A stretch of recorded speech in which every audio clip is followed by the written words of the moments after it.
twilight pavement. What a ride, what a win in a cup we'll never forget. Has won it from Tiger Mom. The lead narrowly. Here's Prince of Penzance coming on down the outside. Prince of Penzance for Michelle Payne. That's right. Who do you think you are? I am. Makybe Diva, a nation roars for a hero. She's starting to wind up, but a champion becomes a legend. Makybe Diva has won it from over Ottersburn. Excellent. Hello listeners and welcome to 2 Units 1 Cup, the podcast that stops a nation. It is our runner by runner preview of the 2025 Melbourne Cup. My name is Nick Foot. I can't wait to get stuck into this with my great mate, the Sultan, who joins me in Casa de Foot today. Hello to you, Sultsy. Yeah, Footy, great to be here, mate. And geez, what a start to the Carnival we've had. We spoke on the show on Thursday in anticipation of Derby Day about just how excited we were and how magnificent Flemington was. And, you know, we perhaps were guilty of underappreciating it. Well, after Saturday, I couldn't appreciate it anymore. What a terrific day of racing. The sun was out, and we're going to get to it for the Cup day.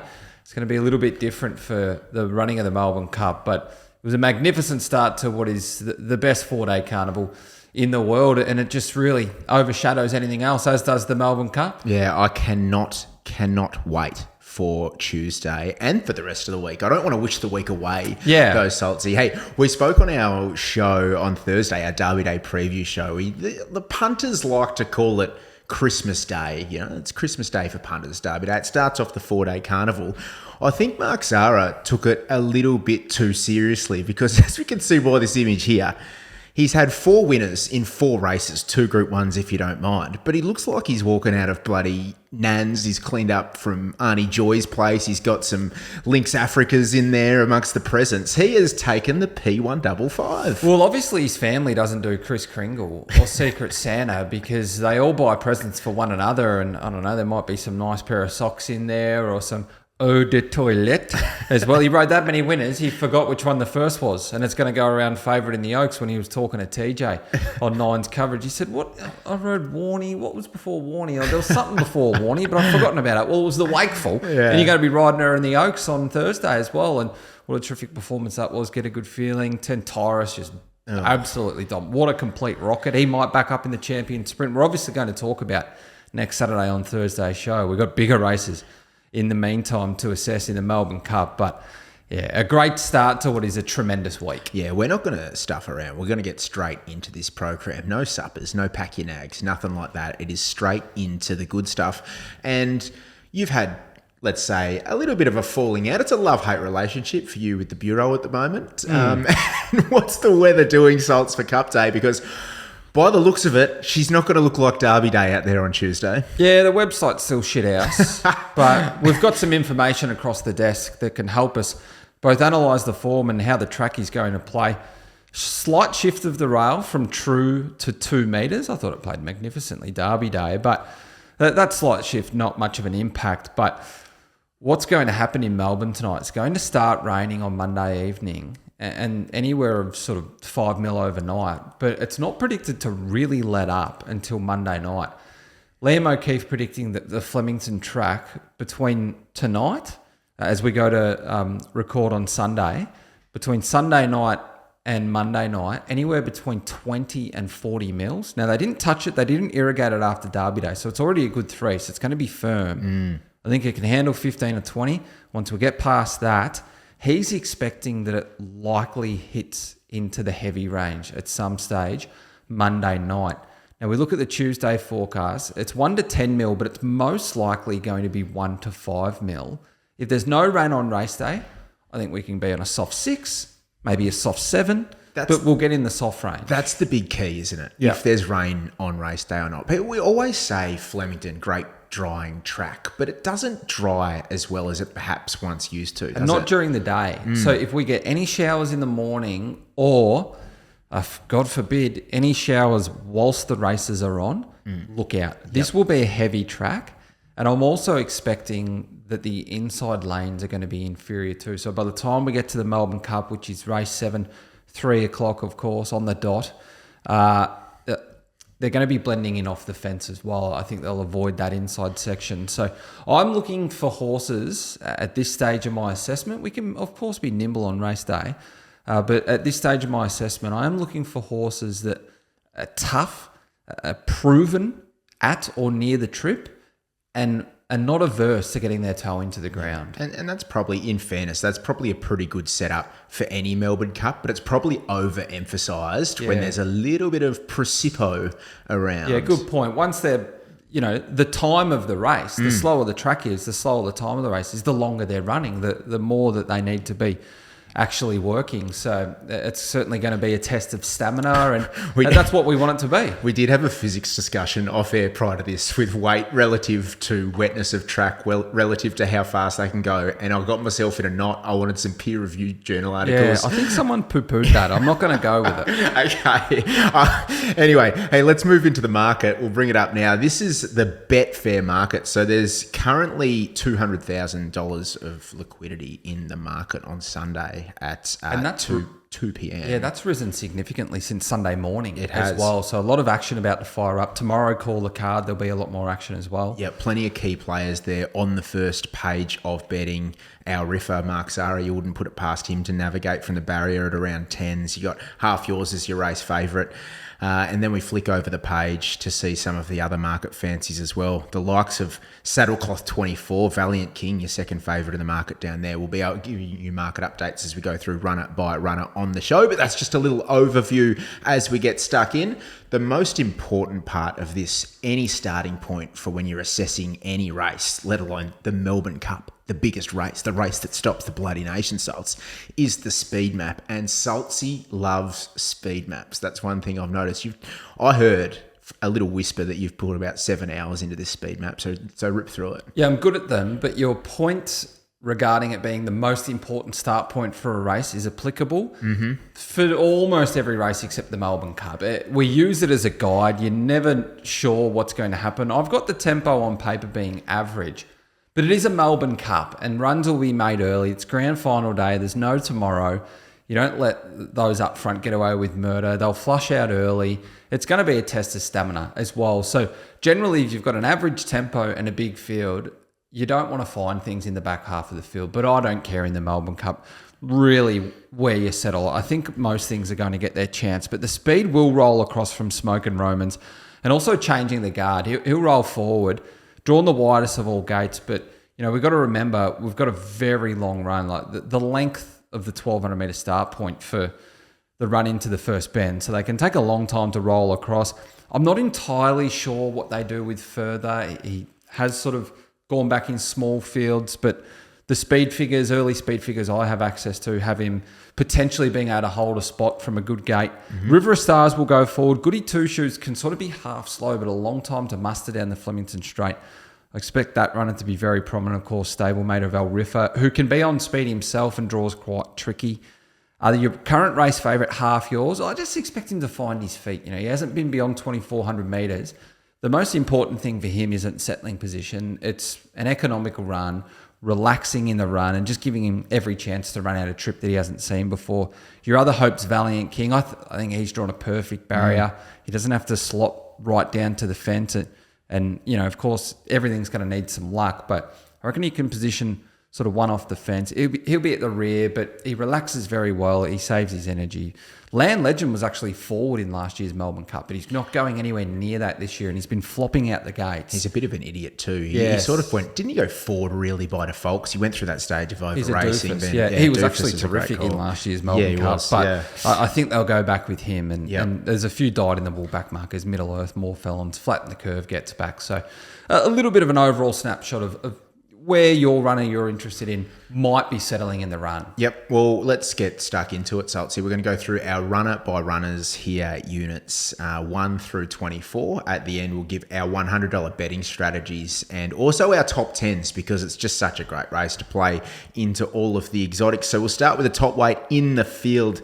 Our Riffer, trained by Joseph O'Brien, ridden by the red hot Mark Zara. He's got 59 kilos for a reason. It's because he's a pretty well accomplished stayer, isn't he, Saltsy? He won the Irish St Ledger by 5 lengths, under 61.5 kilos, and he comes here as a red hot chance in the Cup. Yeah, and this is only start 16 as well. So this guy has still got plenty of upside, and he's on an upward spiral. And his last start performance in that Irish St. Ledger was completely dominant. It was the highest rating performance of his career, and the performance that actually does hit the winning standard for the Melbourne Cup this year, even under the weights he's carried. So he's got to pay for it carrying the top weight, but I think the form around him and the numbers he's run, particularly his last two, it's been the only time in his career that he's actually extended beyond the 2,400 metres, and he's relished it and bolted in. So another 400 metres in the Melbourne Cup, I don't think that holds any concerns for him. I know he's got the soft form. Does the heavy form hold concerns? And like he's untried effectively on heavy, but are their softs heavy? Yeah, I'm not entirely sure. We can't really make comment on his heavy track form because we haven't seen it, but given the way he tanked up in that St. Ledger on a soft 6, I'd be backing it to not pull him up before I did it pulling him up. And, you know, this guy's got form that ties in a lot of other horses. So, you know, he's got form around the likes of Illinois, who he's belted, Al Kareem. That ties in absurd.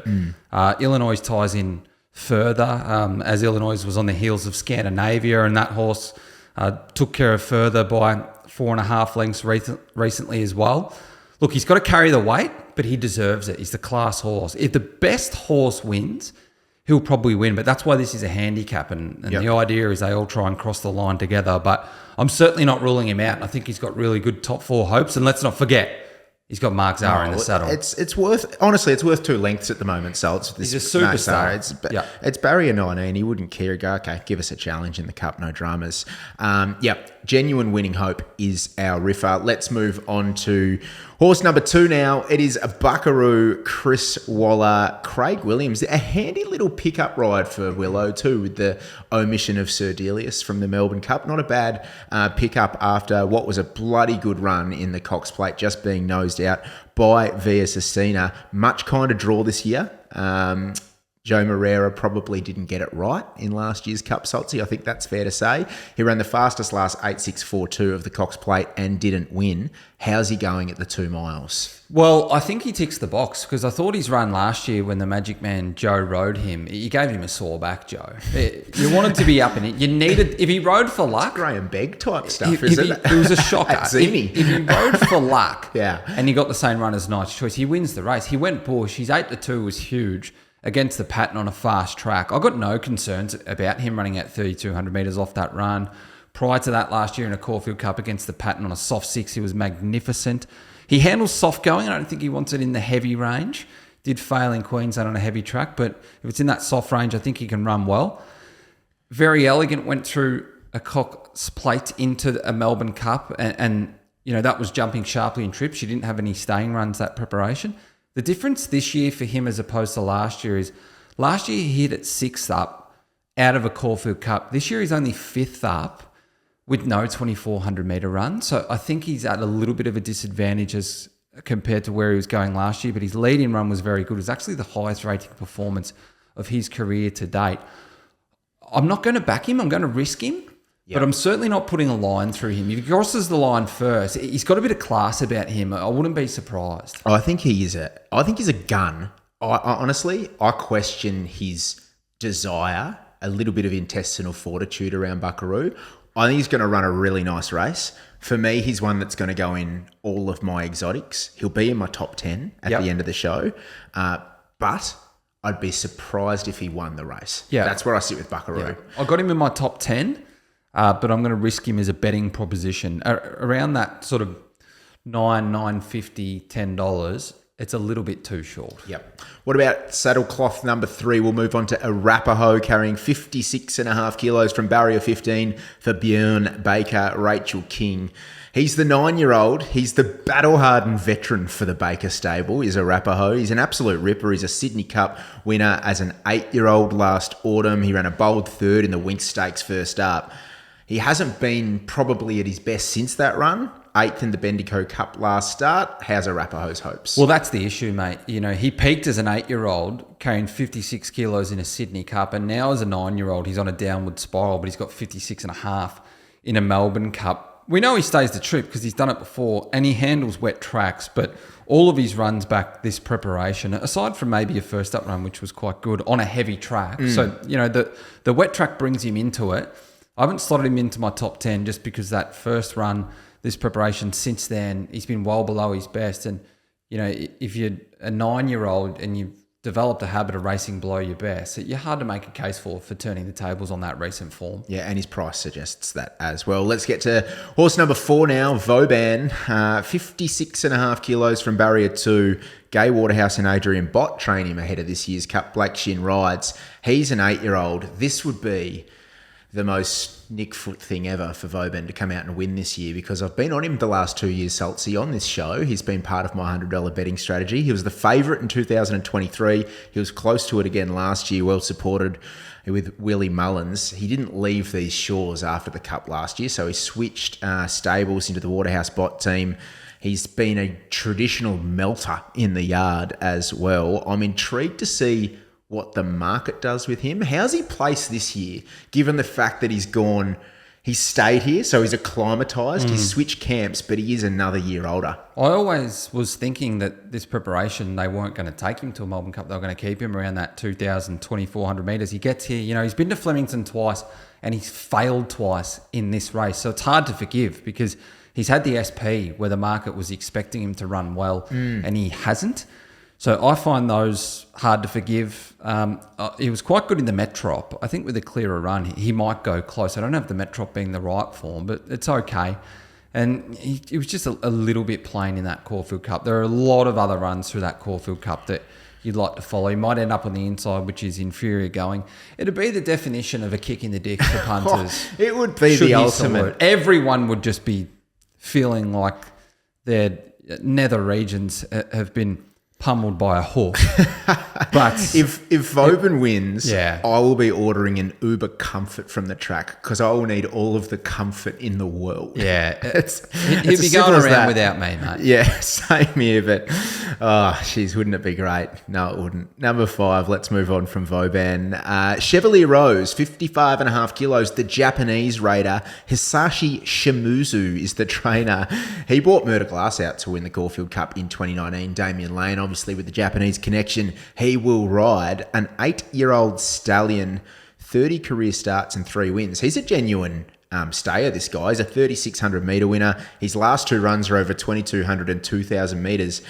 Not that great and has no form on the wet track. And that's probably going to be the big query with him. It's a big issue. All of his recent runs are on very fast tracks. He's only ever seen a soft track once, let alone heavy. He didn't place that soft track run. Last year, he won back-to-back Group 2 races and he won the Stayers Stakes over 3,600 metres. So stamina isn't the issue, but since he won that race, he's gone on to be beaten 3 lengths, and then his lead-in form for a Melbourne Cup, he's been beaten 10.5, 11, 10.5 lengths. One of those was over 3,200 metres, albeit a 10-0 show, Group 1 level, but the give in the ground and his recent form find him pretty hard to make a case for. Yeah, I'm willing to risk Chevalier Rose given the predicted weather conditions as well, Salt. So in full I'd be risking him, to be honest, even on a firm track. Okay. You can't be belted in your last 3, like completely belted, can you? Maybe, but he'll be going around without me, not in my top 10. No, fair dart. Let's get on to horse number 6 now. This is Presage Nocturne. He is the Irish-bred, Italian-trained French stayer. He should actually be called Prestige Worldwide, boats and hoes. Caulfield Cup, excellent run. He was 55 days between runs that day. It was a fast run. I think Caulfield Cup, I sense you and I might be really hitching our wagon to that form reference throughout this runner by runner. I thought he was brilliant over the final 200 metres in that race. Clocked the fastest last 200 metres of it. Gets 1.5 kilos off half yours now, which is significant. And he's only unplaced 4 times in 17 starts. So he's super consistent, Salty. He has to be a great winning chance. Yeah, I'm hitching my wagon to that Caulfield Cup for the sole reason that it was a very fast run race. And I think that's terrific. We've seen through the Bart Cummings that was fast run. The form through that's outstanding. It really does help, in the words of Gator yesterday on Channel 9, 7 million times. An athlete. Athletes. Come on. And it certainly is going to help Presage Nocturne's chances. Market didn't want him there, 41 out of 61. He exceeded expectation. Yep. Look, his overseas numbers prior to that Caulfield Cup run wouldn't measure up. The Caulfield Cup run's actually the highest rating performance of his career. He's won on soft tracks in the past. He's won over 3,000 metres. You can tie him in a couple of times to River of Stars. Him and River of Stars actually clashed in September of last year, and there wasn't much between them. That was over 3,100 metres in France on a soft six track. He beat River of Stars home 0.4 of a length. She SP'd half his price, but she meets him from that 2.5 kilos better off at the weights. And then there wasn't much between them as well in a Caulfield Cup. Fastest last 200 metres in the Caulfield Cup. A rise in distance will be suitable. A bit of a slog will be suitable. I can see why people are making a strong case for him to be winning. I've certainly got him as one of my key winning hopes. From a price point perspective, I'm not backing him. There's others around a similar price in a Caulfield Cup coming through that Caulfield Cup that I want to take that price, and a few others coming through the Caulfield Cup that I can get more meat on the bone about. But if he happened to be $17 and not $9, well, then I'd back him then. But I can't have money on all of them, but I concede that Caulfield Cup was a very nice lead-in run. Yeah, he was an absolute ripper, really caught my eye. And I really want to see Blogsy chuck a microphone in Alessandro Botti's face if they win. That's the thing I'm looking forward to most after the Cup, Saltsy. Stefan Pasquier getting it. Let's move on to horse number 7 now. It is Middle Earth, 54.5 kilos for Kieran Maher, Ethan Brown steers. Won the Australian Cup Prelude on Australian debut back in March and has only placed once since, and that was last started in the JRA Cup at the Valley when the blinkers went on. And that was likely a bridging run to top him up because he was only fair in the Caulfield Cup. He's seen one soft track, which was a 5, and he was okay. My thoughts around Middle Earth, he needs to improve, but he does have a good recipe in the fact that he's had a run since that fast run Caulfield Cup. Yeah, exactly right. He was just fair in that Caulfield Cup, but prior to that, I did think he was on track to do something. He was slow away in the Turnbull, where he made good ground late off that slow tempo. He was okay late off that slow tempo in an Underwood. They've done the gold trip, except he dropped back to the Cox Plate distance, not the Cox Plate. Now, the JRA Cup's obviously a lot weaker, but he did have 60 kilos there, and now he's got 54.5 on his back. And it was against the pattern last start in that JRA Cup that he kept grinding. He's one that's got Ethan Brown on his back, who's a star. He is just a star jockey. He's right on Jimmy Star. He's working Sydney of late. He is the next big thing in Australian racing. How big of a deal, though, is it the fact, like, you can have the best jockey in the world, but if you've got a horse like Middle Earth who can flop out the back, just looking back to your speed map, you've got him mapped last the fence. Like, how big of a deal is the fact that in barrier manners in a race like the Melbourne Cup, I know it's 3,200, but it has to play a significant role when he's going to be tucked away back in the field. Yeah, whether or not he ends up in the fence or not, it's all guessing work. He's drawn out, but they might go there to sneak a run. I'm not sure about that. We take those settling positions in the speed map with a grain of salt. But I think he can run a race. He's only been to 2,800 metres and beyond 3 times in his career, and he's won 2 of them. So we make a case that he stays. He's been building in his second Australian preparation. I've got him in my top 10. I don't have him in my betting strategies. But he doesn't have a ratings profile to suggest that he's one the market's going to come for late. I get a feeling we might see $60, $65 about him late on the exchange. Yeah. And once that happens, I have something on him. Okay. It's a good little bit of information. And that's why it's important. Don't just take the $100 betting strategies verbatim either. Listen to the information that we give you on each runner. You can be flexible. The conditions will play a big part as well Tuesday, taking into account that this is Sunday afternoon. Yeah. Let's get to horse number 8 now. This is Maidan, drew barrier 22, a bit of a visitor's draw here for Simon and Ed Crisford, but gets the best jockey in the world in James McDonald on. He's going to need to produce a special from out there. He SP'd $15 in the Caulfield Cup. His last 50 metres in the Caulfield Cup was particularly very good. He was very strong through the line. There has to be some question marks perhaps over him on rain-affected going as well, with just being exposed to 2 soft tracks for 1 placing, Salts. Yeah, he has mixed his form since April as well. He's put in a few really low-rating races, sandwiched with a few high-rating runs. agree. And we heard Graham Begg on RSN. This is one of the greats. Andrea Azzini. Graham Begg was saying how much he gave everything that he rode at Caulfield, the sorest back ever. He wants, this is not our words, by the way, he wants his passport stamp not to return. He called him an interloper. He got a bad ride in the Caulfield Cup. He did, yeah. He got a bad ride, and it was better than the 4.7 beaten margins suggest. And I thought he did have a bit to offer. To the eye, it looked like a run of a horse that up in distance on a big track will suit. But he just doesn't tick enough boxes for me because he's been beyond 2,400 metres or 2,414 metres once in his career. It was off a really good high rating performance when he won at Goodwood over 2,200 metres. He then starts $6 when beaten by Illinois at group level in a Queen's Vase over 28-16 at Ascot, and he failed. So he's had a test around 2,800 metres once and failed. It doesn't tick enough boxes, and we haven't seen him excel on a soft track either. So just in terms of his price, he's that sort of 21s at the moment around Betfair. You can get, with the corporates, you can sort of shop around 18s. Do you reckon that's going to be around him on race day? They'll keep him relatively safe? I think he's short adrift. Yep. There are far better chances around that price point in this Melbourne Cup than him. Okay, let's move on to horse number 9 now. This is Absurd, 53.5 kilos. Willie Mullins trains for Kerrin McAvoy. You may remember Absurd from, he was Vauban's mate, effectively, 2 years ago when they came out together with Willie Mullins. They might just look across at each other in the mounting yard and going, oh, hey, brothers, what's going on? How's Australia? But we've seen him the last couple of years. He's run well, 7th and 5th. He's been home in between. He's won a 2-mile hurdle race since. And he was 3rd in the Irish and Ledger 2-back. So he just didn't have the turn of foot to go with half yours in the Caulfield Cup. But I thought the run was super. And like a horse that's going to really appreciate, again, getting to the 2-mile, drops 2 kilos off that. He's handles rain affected going. There's a lot to like about Absurd subs. Yeah, I want to make a really strong case for him because he's coming through that fast Caulfield Cup. And as opposed to when we've seen him in the Melbourne Cups of the last 2 years, he's now had a lead-in run in Australia.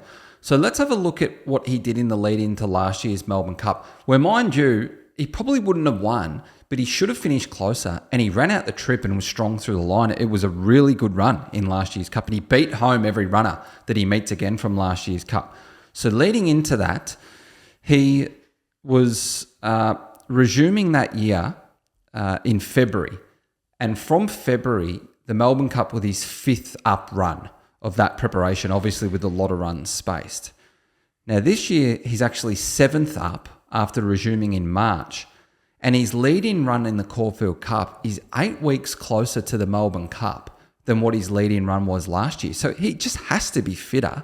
I liked his Caulfield run. He was travelling quite well. He didn't quite have the brilliance of half yours, but he was disappointed for a run at a key stage. And then once off heels, he plugged to the line like a stayer that's going to appreciate rising in distance. I think a wet track slog is really up his alley. This is a guy that's won hurdle races over 3,400 metres carrying 68 kilos on heavy 9 tracks. He's been very competitive north of 3,200 metres in the past. He won that hurdle race over this trip back in April. And then, even some of the form around him, he starts $2.90 in that Ormond when he's beaten by Illinois. Well, Illinois is beaten Maidan back there. Illinois ties in Scandinavia, who ties in further. That's Al Kareem as well in the Grand Cup. It's not the worst form. I think he might be going as well as he's ever gone in his career. And the Caulfield Cup is one I'm hitching my wagon to. Yep. And I want to back him. Yeah, he's one for me that only runs well. If it's a genuine slog, then we talk about being nimble on Cup Day. If it's a genuine slog for the Melbourne Cup, I will not be losing on Absurd, but he's not in my $100 betting strategies at the moment because you can't have them all, Saltsy. Yeah. Let's move on to horse number 10 now. Flatten the Curve, 53.5 kilos, barrier 17. Henk Grue trains for the greatest named jockey in the world, Thor Hammer Hansen. I think he's some sort of German brother from another mother of Chris Hemsworth. 7-year-old. He is bred to stay, this guy. And if you go back through his form here, Saltsy, it's an extraordinary sort of it's an extraordinary CV because he won 2 of his first 34 starts, and then he switched to Hank Grew and he's won 6 of his last 7. So that blemish on his record was against Parchment Party, who's that was on dirt or a mud pit. So it's a complete forgive. So since he's switched trainer, this bloke's just gone to an absolute new level. Well, I think we put a line through that run on the dirt, don't we? 100%. So he's essentially won his last 6 starts. And you know what they say over in Germany? You back Grew, you chug brew. And that's what the backers of this guy has been doing. Yeah. Now, he doesn't... Novemberfest. He doesn't have the class of some others, and he doesn't have the ratings profile that says that he can win this. But he's a winning chance at big odds if we are on a very wet track. He just doesn't quite have the brilliance. You know, his lead-in run at Kentucky Downs on the turf was quite good because he was eased down to win 5.5, but he could have won by 8 or 9. So that rating would have maybe probably elevated him and made it a career peak. So I think in terms of a wet track and a staying slog, it brings this guy into it. That's why he finds his way into my top 10. Like this guy won on a wet track overseas over 3,700 metres. And, you know, all of his lead-in runs, his last couple of lead-in runs are over the trip of the Melbourne Cup, and he stomped up in both of them. They're weaker races. So, you know, he's different gravy to an El Rifa. At level weights, El Rifa on just a normal soft track completely brains him. But this is a Melbourne Cup. Is he a better $20 chance than Maidan? Yes. Yep. Yeah, he finds his way into my top 10. I'm not going to be having anything on him to win. I think some others are just a little bit too brilliant, but he's that guy that's just got one gear and he's just going to keep staying all day. And that gives him pretty reasonable, if we're on a testing track, top 4 claims. Yeah, I'm in full agreement. He's made his way also into my top 10, Saltsy, and he'll be going in all of the fun stuff. Let's get to horse number 11 now. This is Land Legend, 53.5 kilos from Barrier 16, Chris Waller. Joe Moreira gets the ride. He was 8th in the race last year, only 3.3 lengths, a defeat at $15. He was smoked in the Caulfield Cup, had to be an issue. Jock reported respiratory noises. They've tinkered with some gear here to perhaps relieve him of those issues that got to him in that Caulfield Cup. Saltsy, what are we doing with Land Legend? Well, this is not the race to be tinkering, is it? And it's not the race to be backing a horse that does something wrong. Now, I know Warp Speed come through that Caulfield Cup last year after not being flash and then got to Flemington and its right trip and ran well. But I can't make a case for this guy finishing down the track First and running up in Australia, Yeah. you can kind of make an excuse for a cobweb blow as well for a Warp Speed. He's completely smacked by 19 lengths last start. He doesn't have any winning ratings to the standard. He was actually very brave in last year's Melbourne Cup because he went forward and he was still a bit keen as well. And he did quite well to stick on and only be beaten 3.5 lengths. But he's just not going well enough. Yeah. He's probably going to flop back. You put a complete line through him. He's in the running for last. Yeah, I don't think he can win. He was going better last year, and it's as simple as that. Yeah. Let's move on to horse number 12 now. Smokin' Romans, 53.5 kilos. Kieran Maher and Ben Melham combine. The only one our graphics team couldn't get together here, Salts, was Smokin' Romans. So we've given him the 2 units club colours. What do you reckon? I reckon they look pretty slick. They should look into changing that. I don't mind. We should have gone the whole black. We should have given him Chippy's colours. His form's been average this spring though. Smokin' Romans, he was second elect to one smooth operator in the Moonee Valley Gold Cup, and he was lame in the off 4, but that outside of one smooth operator, who I just thought was a class above those runners, they were a pretty average bunch, and I wouldn't want to be taking anything out of that Gold Cup coming to the Melbourne Cup. Yeah, the Gold Cup's not producing the winner, and Chippy's won a 900-metre race at Narandra, and I think he's got about as much chance as Smokin' Romans. He'd lead him up. It'd be like Pride of Jenny. He actually wouldn't even lead him first past the post. He'd get tired at the 900. He would. But look, he did beat Torrentino in a Warrnambool Cup. Torrentino was just the absolute run of that race. It was a leader's track, and Ben Melham, who does ride him again today, takes him to the front. He'll probably go to the front, but he doesn't have the class to be winning this. And also as well, do you want to be backing a horse off their lead-in run when they've been lame, you need to be firing at 1,000,000% to win this. Yeah, he's $95 for a reason on he'll start exchange bigger than that at the moment. Yep. Let's get to horse 13 now. It's changing of the guard. He well and truly gets the visitors draw. He's at the Ascot Vale Hotel. He's in barrier 24, this bloke. He did win 3 back when fresh at listed level. I thought he was really weak in the Geelong Cup. I'm not giving him any salts. Yeah, I didn't think that he had much of a chance. He'll certainly be rolling forward, that's for sure. And, first past the post, he might get a little bit of a cheer, but he's not bringing the right form. His overseas form before he came to Australia, we've got to go way back to 2022. Yep. Isn't bad at sort of staying trips, but he's not going to be measuring up here. If I can find any positive, he's got one of the best front-running jockeys in Australia on board in Tim Clark. So I'll try and give a pro Saltsy for changing of the guard from 24. Let's move on now to the race favourite. It's number 14, Half Yours, the Caulfield Cup winner, carrying 53 kilos for Tony and Calvin McAvoy. Jamie Mellum steers. He's just an exciting stayer. I think he deserves favouritism. You might make a case against that, Saltsy, just in terms of what he did in the Caulfield Cup. The 3,200 metres has to be the question mark for Half Yours, but he's drawn ideally, and what we knew before the Caulfield Cup and what we're saying, any rain around, he'll just be absolutely dominant. He loves the wet tracks. Yeah, I think he must be considered amongst the key winning hopes because his Caulfield Cup win was very good. He's still very progressive. And all of his career peaks have come on good tracks because they're his recent runs, and he's kept developing as a stayer. But the stable all along and early days, his numbers were saying that this guy wants to get his toe into the ground. So he's certainly going to get conditions to suit. He comes through that fast Caulfield Cup. His last 6.42 were ranked 3rd, 1st and 4th of the race, but he was still solid through the line. I'm certainly not knocking that performance. He got a beautiful ride from Jamie Carr as well. The issue through that Caulfield Cup, if I want to hitch my wagon to that Caulfield Cup, well, he's got to meet the key contenders anywhere between 1.5 and 2.5 kilos worse off at the weights. And over another 800 metres, that is quite telling.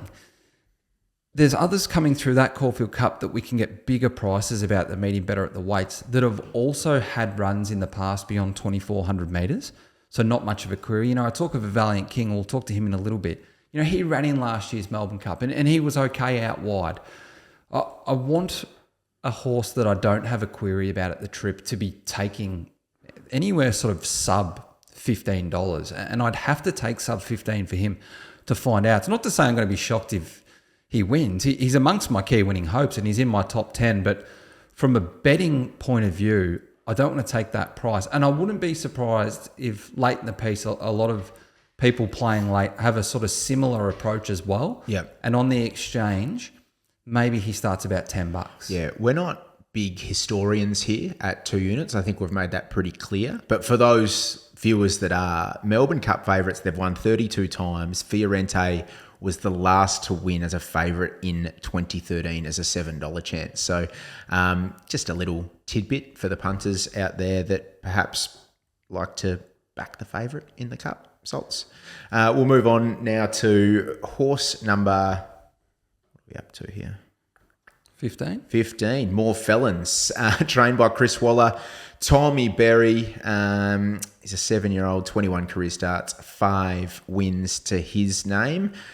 He was beaten by bloody Johnny Travolta last start in the St. Ledger. Prior to that was well held by Royal Supremacy in the Metrop, who does meet him better at the weights here as well in the Melbourne Cup. Barrier 23, what are we doing with More Felons? Yeah, I think well held is maybe a bit harsh on him in that Metrop because he only went under a smidge over a length and he gave them about 85 lengths at the 800. He's actually strong to the line, and off that I wanted to back him in that St. Ledger, and he was just a little bit one-paced.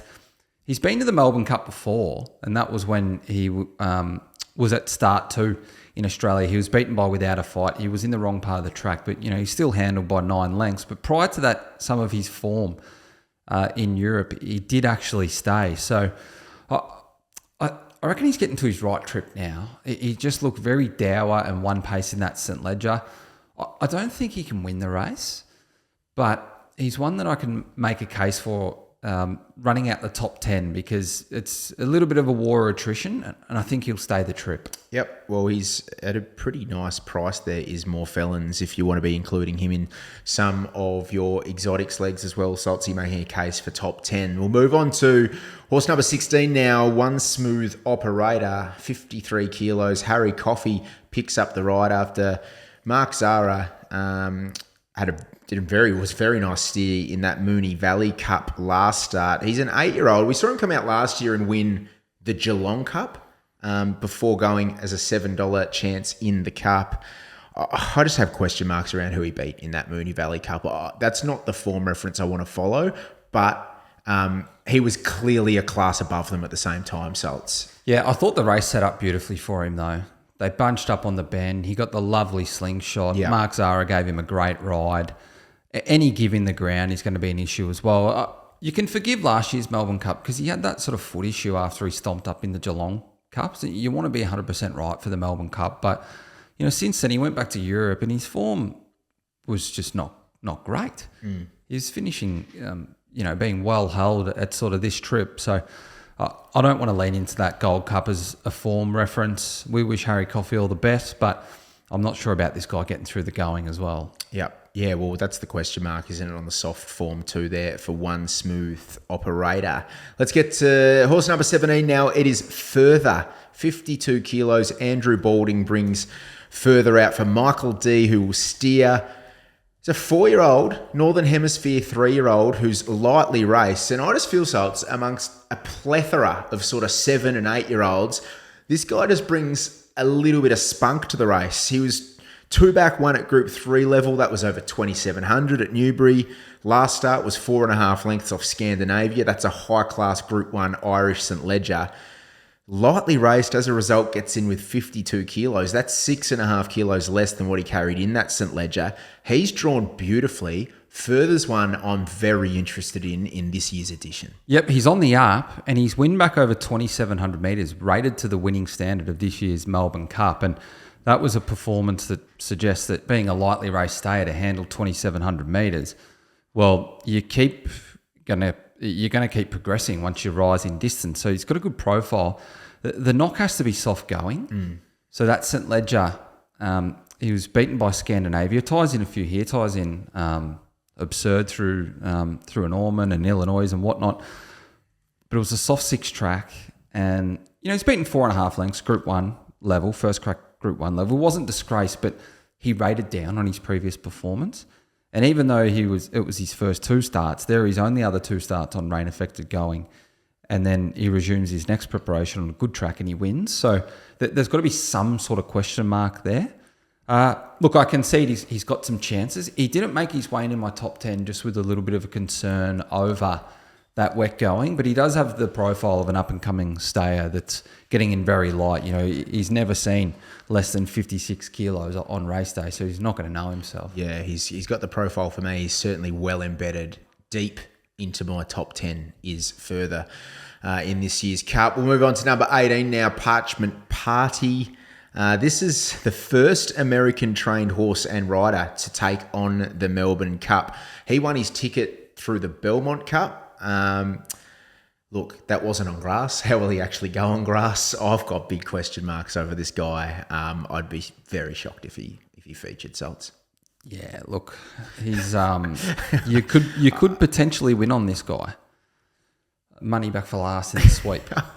Hey, you said that You said that last year. But you got to stick your nuts out. No, sometimes. I do. I actually really respect. Even though that. he's $70 or something. But one was how do you translate that form across? You don't. You put a line through it. And before he won that Belmont Gold Cup, it was supposed to be on turf, and then it got transferred. They weren't even going to run. Yeah.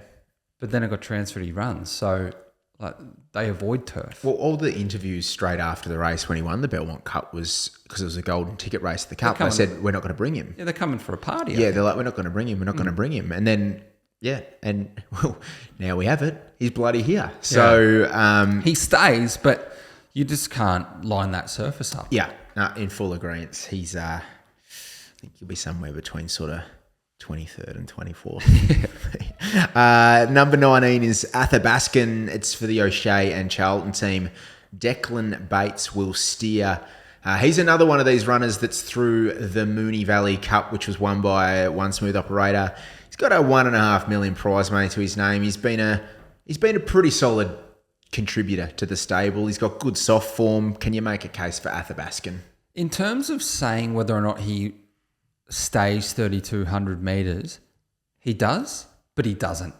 And let me explain that. Tell me, talk to me. Explain it like I'm 5. He's been beaten 2 lengths in a Sydney Cup when he was runner-up to Circle of Fire in April of 2024, and then in the Sydney Cup just gone, of course, again, over the 3,200 metres, he's beaten 4 lengths. So he hasn't dropped out and been completely disgraced, but he just doesn't have the finishing punch.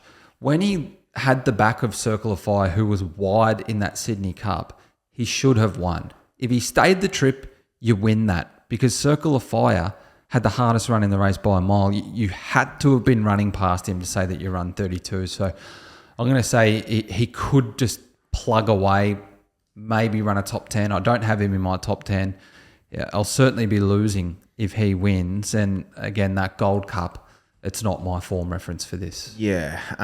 Let's move on. Not for me either, Salts. I'm happy to leave Athabaskan out and risk Athabaskan on Tuesday. Number 20, Goody Two Shoes, 51.5 kilos. Will be jumping from barrier 20. It's just come out with our riffer. Maybe just a mate, just a travelling companion. I'm not quite sure. Maybe that might be disrespectful. It's the first of the mares in the field. Only 14 have won the race, Very Elegant being the last to do so. Is Goody Two Shoes a travelling companion or a genuine hope, Salts? Well, a couple of wins over staying trips, or in fact 3 in a row at the start of the year, suggests the trip's going to be no issue. You know, they were over 28, 32, 2,800 metres. They were in, weaker races than some of the form that those other runners from overseas bring across. Her lead-in run, when she actually went away from a good track at Goodwood, rated several lengths down. But this is big weight relief. Like, huge. She's carried over 70 in some of the steeple or the chase races, and then last couple she's had 61. 59 to 61. 9.5 kilos. Yep. She'll certainly surprise me if she wins. She didn't make it into my top 10. She's one I'm absolutely going to be risking, but one that could just keep grinding away with one gear with 51.5 kilos and not disgrace herself. Yeah, I think she might perhaps have to work a little bit too hard to find a spot from that gate. So the weight relief's one thing, but I'm prepared to be taking on Goody Two Shoes as well. We'll get to number 21 now. This is River of Stars.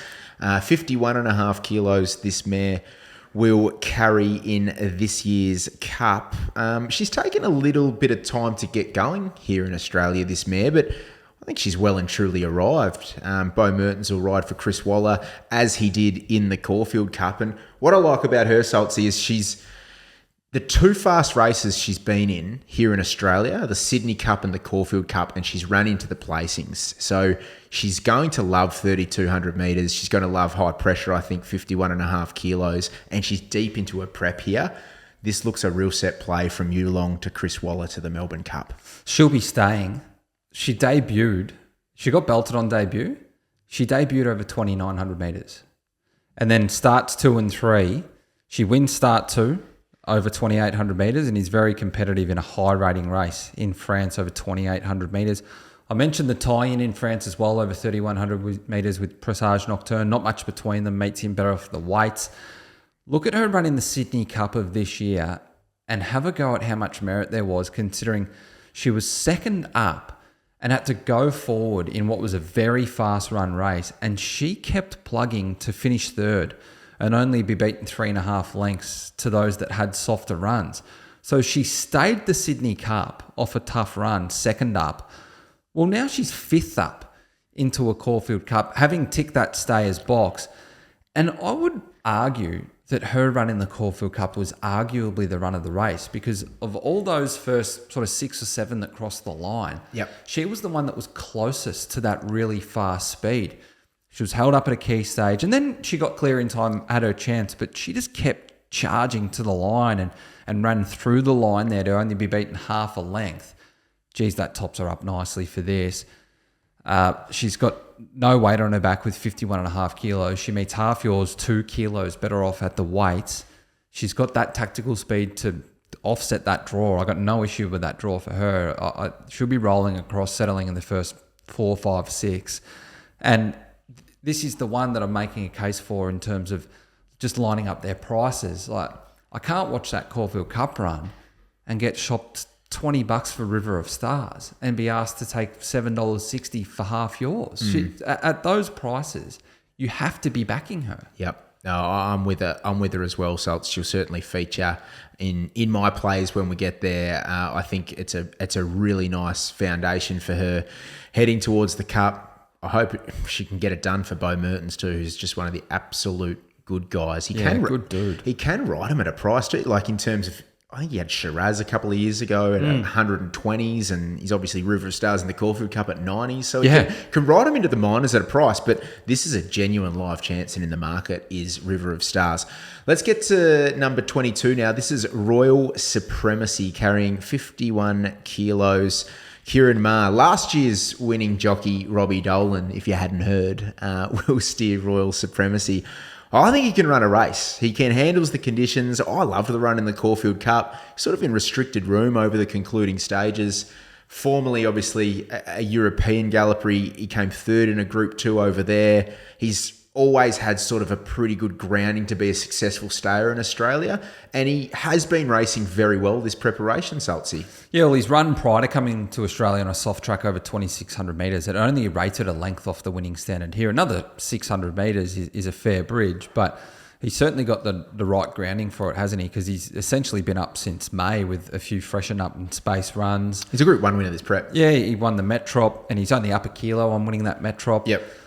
I don't know about that Metrop being I'm clearly going to be leaning into the Caulfield Cup being the stronger form reference, but he does come through the Caulfield Cup. I thought there were other runs I wanted to follow through that, but he wasn't disgraced. I wouldn't be knocking anyone chucking him in their top 10s. He didn't find his way into mine, but if he stays the trip, he could sort of be plugging away there at the end. Yeah, I think he will stay, and he has found his way into my top 10. I think he can run a really good race for Kieran Maher, who will just have him absolutely cherry ripe, the champion trainer. 23 is Torrenzino. Paul Prushka, Celine Gaudray gets a steer. The Wimmera will be cheering on Torrenzino, Salts. Yeah, I've always felt for Paul Prushka in regards to his Melbourne Cup runners as well, because he just had Surprise Baby just primed that year, and he got smashed into the fence. And his first year in a Melbourne Cup Surprise Baby, he was so enormous from back in the field. So I always have sort of felt for him because he had that horse, and he had the right horse, but he just didn't get things fall his way. Torrenzino certainly no Surprise Baby. I could see him sort of plugging away. He's very fit. He handles wet going. I just have in my mind that at Flemington, when he was fitter than Valiant King through that fast race, he sat a little bit closer to the speed than Valiant King, but he did sort of rush past in Valiant King. You can't find them all. I didn't find a spot for him in my top 10, but there are a lot of people making a case for him to run top 10. He's got grounding. He's got a run beyond 2,400 metres at one stage this preparation, miles in the legs, handles the track. I'm not going to bag anyone for making a case for him, but I'm not making a strong one myself. Okay, a no to the Geelong Cup form for Saltsy. Yeah, that wasn't much of a Geelong Cup, was it? Yeah, no, it wasn't at all. It's a no for me as well, but good luck to Connections. 24, the final horse in our runner-by-runner preview for 2025 is Valiant King. You have to love the last start run of Valiant King in the Caulfield Cup. This guy came over a couple of years ago with a very big reputation, really, to run well in the Cups. And that was of 2023, ran a good 6 in the Caulfield Cup. He's well and truly in the market here, 51 kilos, gets Jai McNeil, who's done it before with Twilight Payment. There's a lot to like about Valiant King. Yeah, and at these weights, over the course of their career, it's back in 2023, and what would have piqued the attention of Aussie Kier and Qatar Bloodstock and all the ownership group and whatnot is he owns the peak rating in the race, and it's a soft 6 at start 3 at Group 3 level. over 2,400 metres, and that's why he came with a fair bit of hype. You know, he's first off the plane, he started $10 in a Caulfield Cup. Then it didn't quite fall his way. I thought his run in last year's Melbourne Cup was actually okay. He was beaten 5.5 lengths. He was back and wide. He sort of plugged away to the line. But we've got to assess this guy once the blinkers go on. The blinkers went on 2 back, and his win in the Bart Cummings was phenomenal. That was outstanding. He's gone 15 to 2,500 metres, spaced runs, second up, and off a fast tempo. It's the strongest late. It was out of this world. And then at Caulfield, look, he goes back anyway, but they had no choice but to just rip him back and ride for luck there because they drew barrier 16. But he got that tempo to suit, but he had that weaving run. He certainly did less work than others to the 6, but you know, was entitled to be strong late, but you still got to do it. And, you know, he was over heels late in the piece. He had more to offer. He's now on an upward spiral. His last 2 runs clear best of his career since the blinkers went on. And I've been making a very strong case for the Caulfield Cup being the form reference I want to lean into because it's fast. This guy has the advantage of no other horse in terms of their 2 lead-in runs that are recent to the Melbourne Cup are both through extremely fast run races. So we've seen through that Bart Cummings, Torrenzino come in and he excelled and he bounced off that to win the Geelong Cup. You know, at Valiant King, he excelled in the Caulfield Cup. He's now got a platform of a couple of fast races over staying trips to have him cherry ripe.